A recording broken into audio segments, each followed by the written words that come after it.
그런데 저희가 함께 처음 살펴볼 문제가 정답률이 42%밖에 되지 않네요. 아주 쉬운 문제인데 아주 많이 틀렸던 이유가 무엇인지 생각해 보겠습니다.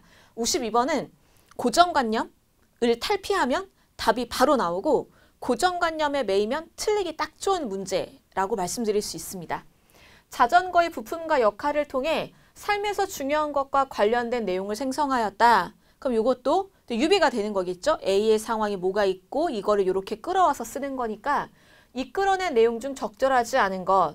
보니까 안장, 페달, 체인, 핸들, 타이어, 자전거 부품 중에 우리가 모를 법한 자전거 전문가만 알아야 될 부품이 나온 게 하나도 없고요. 우리가 다 자전거를 타보지 않아도 알고 있는 부품들이 나왔습니다. 안장, 운행 중 운전자가 앉을 수 있도록 한다. 부품의 역할 맞죠? 이끌어낸 내용, 휴식을 취한다. 한번 고민해 보시고. 페달, 동력을 공급하여 계속 전진하게 한다. 끊임없이 노력함. 정말 많은 노력이 필요하죠. 체인, 페달의 동력을 뒷바퀴로 전달한다. 무언가를 전달하는 역할을 의사소통을 원활하게 하는 중간적인 역할로 이야기를 한 겁니다. 괜찮아 보이고요. 핸들, 목적지에 도달하도록 진행 방향을 조정한다. 배의 키, 자전거의 핸들, 자동차의 스카이 휠 다 쓸 수 있죠. 스페어 휠 같은 것. 삶의 방향을 수정한다. 맞는 내용입니다. 타이어, 노면으로부터 전달되는 충격을 흡수해주죠. 스트레스에 유연하게 대처할 수 있도록 약간의 완충 작용을 해주는 것 좋다고 생각합니다. 그런데 썩 문제라고 느껴지는 게 없는데 정답률이 훅 떨어져 있는데 일단 정답을 보고 이 정답이 인정이 되나 안 되나 이야기를 나눠보죠. 정답이 1번이에요. 안장, 운행 중 운전자가 앉을 수 있도록 한다. 이끌어낸 내용이 휴식을 취함인데 이게 안 된다고 합니다. 왜 안 되는가? 저는 이 내용이 맞다고 생각 들거든요. 제가 헬스장에서 운동을 하고 열심히 유산소 운동도 하고 사실 요즘은 안 하고 있지만 예전에 잠깐 했어요. 할 때 딱 자전거 운동기구에 딱 앉으면 저는 안장에 앉아가지고 휴식을 꽤 취해요.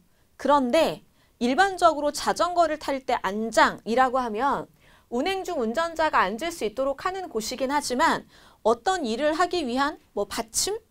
어떤 일을 하기 위한 준비의 기본? 이런 거겠죠. 자전거에 안장이 있는 이유는 거기에 앉아서 바퀴로 동력을 만드는데 받쳐주는 힘이 되는 거니까요. 그래서 여기에 휴식을 취함이라는 이 내용을 이끌어낸 게 적합하지 않다고 보는 것입니다. 그래서 이 자리에는 운행 중 운전자가 앉을 수 있도록 한다라고 한다면 우리의 삶에서 중요한 것, 그럼 기본적인 급여? 이런 정도. 기본적으로 내가 무언가를 하기 위해서 밑받침이 되는 기초적인 항목과 대상들이라고 내용을 이끌어내시는 것이 이 문제에서 원하는 내용이었던 것 같습니다. 그러나 저처럼 자전거를 못하는 자전거 바보들은 안장에서 충분히 휴식을 취하기 때문에 1번을 적절한 걸로 오해할 가능성이 매우 다분한 문제입니다. 이런 문제를 푸실 때 그래서 제가 말씀드린 것처럼 고정관념에 따라서 정답을 선택하거나 오답을 선택하는 것이 많이 달라질 수도 있는 것 같아요. 저는 이게 맞아요. 그런데 다른 일반적인 자전거를 타는 사람들에게는 안장이 휴식을 취하는 곳이 아니라 엉덩이가 불타는 곳이죠. 이제 자전거를 막 굴리기 위해서 동력을 만들어야 되기 때문에 이런 부분이 있기 때문에 내가 생각할 때 괜찮은 거하고 사람들이 일반적으로 많이 생각하는 거에 괜찮은 것에 경계가 있을 때 일반적인 쪽을 택해 주시는 것이 좋은 방법이 될 것 같습니다. 많이 어렵진 않았지만 정답률이 낮았던 약간 까다로운 문제 풀어봤습니다.